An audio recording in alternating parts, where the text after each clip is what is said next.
voi ci ricordate che Cristo stesso ci chiede di accogliere i nostri fratelli e sorelle migranti e rifugiati con le braccia come? Con le braccia ben aperte. Quando le braccia sono aperte, sono pronte a un abbraccio sincero, a un abbraccio affettuoso, un abbraccio avvolgente, un po' come questo colonnato in piazza che rappresenta la Chiesa Madre che abbraccia tutti nella condivisione del viaggio comune.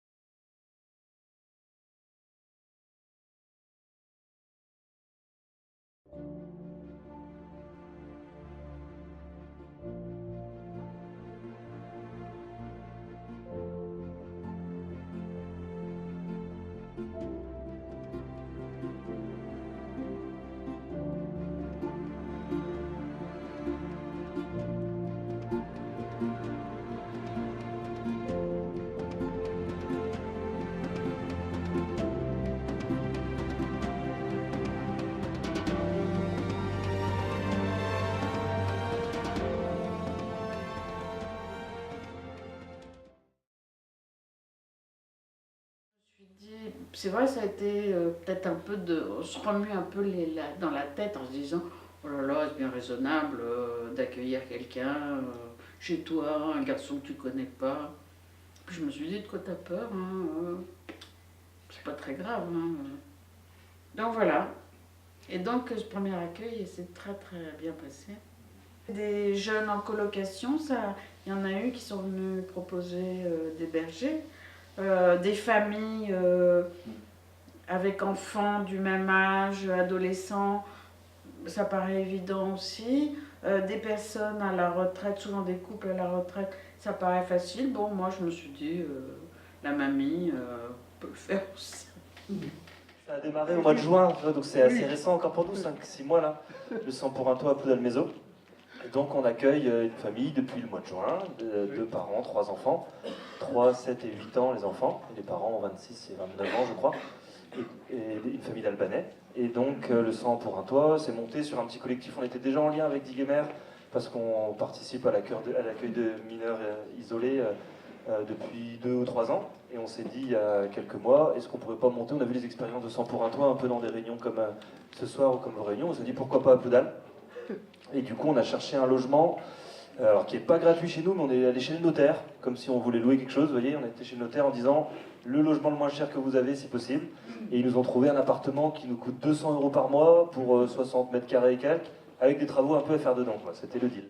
Moi, j'accompagne avec Jacques, avec un autre ami de Diguemer, le Sang pour un toit du Rodi. Alors nous, c'est, je dirais, par rapport à ce que vous vivez vous, c'est peut-être un petit peu plus facile dans un sens. C'est une maison qui nous est mise à disposition gratuitement par une communauté de religieux. Les 2 fils étaient scolarisés, quand ça a commencé, étaient scolarisés à l'Iroise.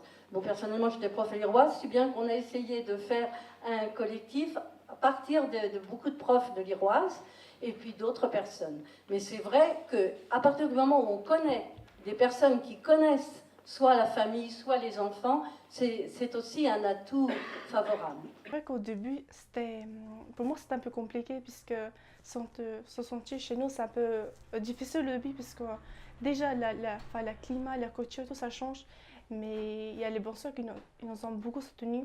Et justement, Cyril, mais elle est morte en fait. Elle a fait beaucoup de choses pour nous qu'on ne va jamais l'oublier en fait. Il y a toujours cette peur de l'étranger.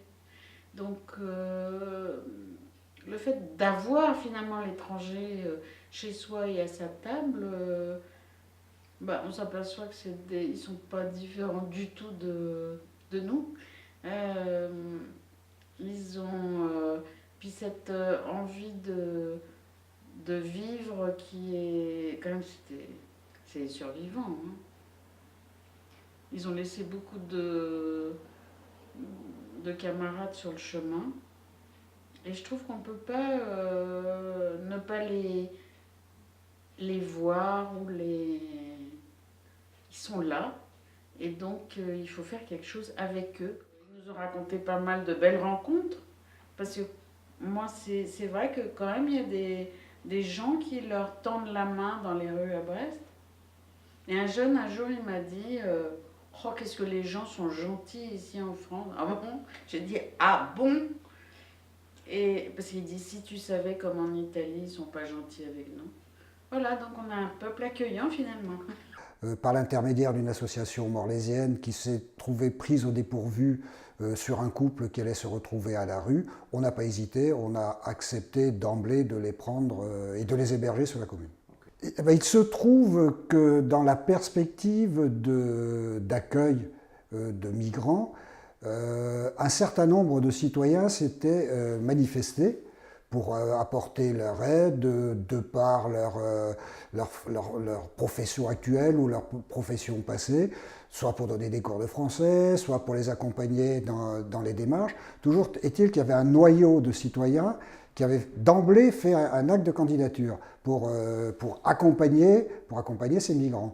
Et lorsque la réalité est arrivée, il a suffi d'envoyer un message, un mail à tous ces citoyens qui se sont précipités pour participer à l'intégration de ce couple, parce que c'est bien de les accueillir physiquement, mais le but c'est de pouvoir les intégrer.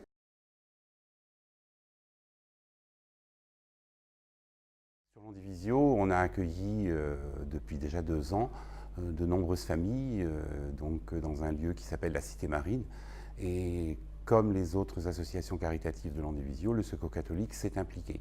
Et il s'implique essentiellement donc, dans l'accueil des personnes, l'écoute des personnes, l'aide morale et matérielle également, et aussi dans les cours de français qui sont donnés 2 fois par semaine à la maison paroissiale.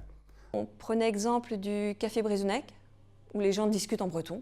Et on s'est dit, ben oui, avoir un temps. Et puis nous, au final, quand on va à l'étranger, on n'a pas besoin tellement de grammaire et de conjugaison, on est dans la communication. Et donc, à partir de là, on a créé les cafés discutes. Café discute, c'est bien pour nous, parce qu'on discute, et on fait un petit jeu, on peut apprendre et parler, parce que nous sommes à l'école pour apprendre et parler. Ça nous met beaucoup plus à l'aise, le fait qu'on soit assis en cercle, et je trouve qu'on s'exprime beaucoup plus librement, plus spontanément, et puis il y a toujours un mot pour rire. Alors je trouve que ça compte énormément. Si, ce sont des migrants, mais ce sont avant tout des personnes et qui sont perdues, qui attendent aussi un petit peu de soutien, qui attendent plein de choses, mais qui donnent tellement. Pas plus tard que la semaine dernière, le jour de mon anniversaire, de les voir arriver chez moi avec un bouquet de fleurs et des gâteaux faits par Nadia. J'étais d'autant plus surprise et touchée, comme j'avais été touchée des cartes de tout le monde le jour avant. Voilà, ça m'a fait chaud au cœur. Que peut-on apporter à ces migrants? Donc, outre le fait de la langue française, il y avait tout l'aspect matériel de ces personnes qui n'avaient aucun moyen, donc de les introduire auprès de structures qui apportent leur aide. Je pense au Resto du Cœur, je pense à la Banque Alimentaire, je pense au Chiffonnier de la Joie, et puis aussi dans un premier temps, les accompagner pour leur démarche administrative.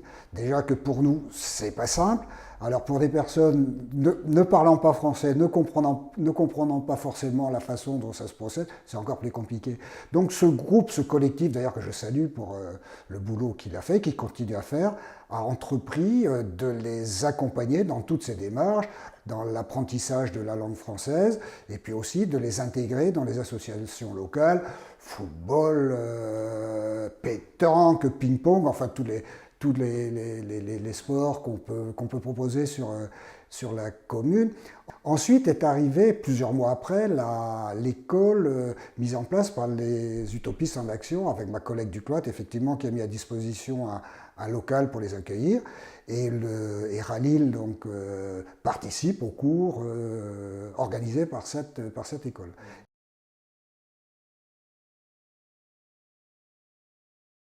Oui, les clichés, les préjugés posent quand même de sérieux problèmes à l'intégration de ces personnes. Parce que nous, Français, on est bien installés un petit peu dans notre confort et on ne veut pas trop être dérangés par ces personnes qui arrivent avec leurs problèmes, leurs difficultés. En tout cas, d'être élu dans le quartier de Saint-Marc, moi je le vois plutôt en termes de pédagogie aussi, auprès de la population qui se pose des questions sur ces migrations. Et c'est là plutôt, en termes d'égalité, de fraternité et de liberté, comment on peut apporter, nous, le sens des choses et pourquoi que cet accueil doit se faire dans la bienveillance et aussi une ouverture d'esprit. L'envie d'apprendre, c'est quelque chose d'incroyable. Ce sont des gamins qui ont tellement soif d'apprendre qu'ils apprennent. Ils sont, je vois encore celui qui était chez moi, là, tous les soirs, il rentrait de l'école, de 7h à 11h du soir, il était à la table et il faisait ses devoirs. Et entre le moment où il a commencé l'école, début mars et fin juin, il était devenu premier de la classe, avec une envie d'apprendre, et tous ils ont de bons résultats. J'étudie à Jules Verne dans un filière STMG, c'est-à-dire en sciences technologiques de management et de gestion. Maintenant je suis déléguée parce que j'ai candidaté pour ça. Pour être déléguée, tout à fait, c'est très important pour moi puisque c'est une nouvelle expérience. Même si, à vrai dire, en Albanie, j'étais déjà déléguée, mais je voulais savoir comment ça se déroule. C'est-à-dire, en Albanie, il n'y a pas la même fonction qu'en France. C'est-à-dire qu'ici, on apprend des nouvelles choses. C'est pas tout à fait comme là-bas. Et même pour mes bulletins scolaires, en fait, tu vois, c'est très important puisque, comme ça, les professeurs savent que je participe bien et peut-être que dans l'avenir, je pourrais très bien être embauchée dans une entreprise parce que j'ai beaucoup de projets en fait. Alors l'envie d'apprendre est là. Alors il y a une chose importante, je ne sais pas si elle est souvent signalée, les parents profitent entre guillemets des enfants pour l'apprentissage de la langue. Parce qu'on constate ici, et ça a été le cas très vite, les enfants apprennent très très vite le français. En quelques mois, ils parlent couramment français. Bon, ils ne l'écrivent pas, bien sûr, ils ont aussi du mal à le lire, mais ils le parlent très très bien. Et du coup, ils sont aussi meneurs pour leurs parents.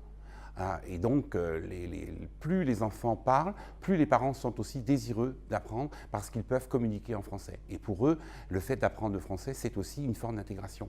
Et cette intégration, la plupart d'entre eux la souhaitent, bien sûr, et ils espèrent que ce sera un point supplémentaire lorsque leur demande d'asile sera présentée. La plupart de ces hommes ne peuvent pas travailler, ils sont jeunes, en pleine force de l'âge, et ils ne demandent que ça. Alors c'est vrai qu'ils viennent assez souvent participer aux activités du Secours catholique, et particulièrement là, donc, on a constaté qu'on a essayé on est actuellement en pourparlers pour l'ouverture d'un jardin solidaire, et il y a déjà eu même une première expérience au mois de juin, et plusieurs d'entre eux, plusieurs de ces hommes un peu isolés, sont venus et ont créé des liens avec l'équipe en place, justement. Mon métier, ingénieur radio. Et j'ai bien réfléchi et après faire quelque chose. Si je vais construire le cabanes, j'ai bien réfléchi après je vais faire. Et c'est mon cœur travail comme ingénieur. Je connaissais beaucoup de légumes, mais je n'ai pas travaillé dans la terre.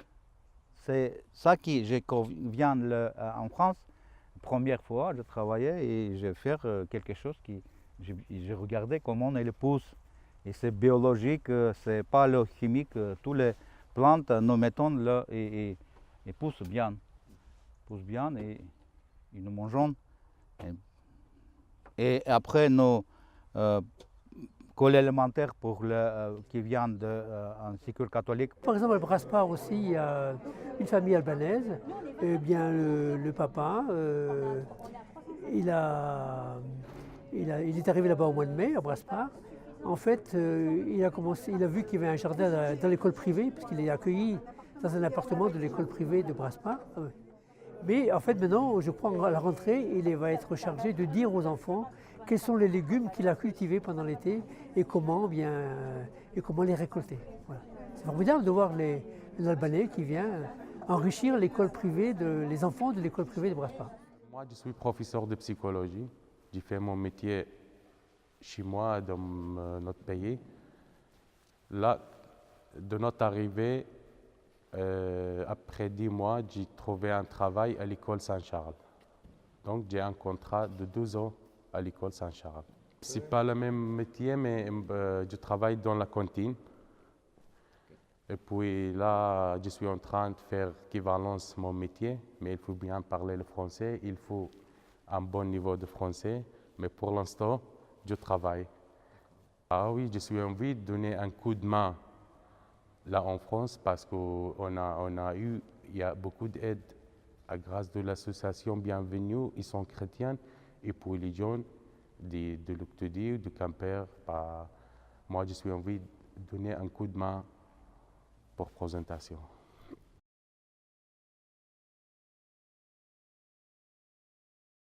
Le travail d'abord, quoi. Qu'ils aient le droit de travailler, quoi. Et puis, ben oui, s'ils avaient le droit, ben oui, ils pourraient s'assumer, ils pourraient payer contribuer aussi à payer les charges. Et à ce moment-là, bien sûr, ils seraient encore plus en fraternité avec nous, quoi. Ben, c'est clair, quoi. Ben oui. Enfin, on espère qu'un jour, ça viendra. La plupart d'entre eux sont demandeurs de travail, mais leur situation ne leur permet pas de travailler, ou pour ainsi dire pas du tout. Donc il serait souhaitable justement que l'on puisse leur donner ce droit au travail dès qu'ils arrivent, parce qu'ils ne demandent que ça. Moi j'étais commerçant au Mozambique. Là, je parle de petit peu plus que parce que ici, nous sommes ici à apprendre le français lundi, mardi.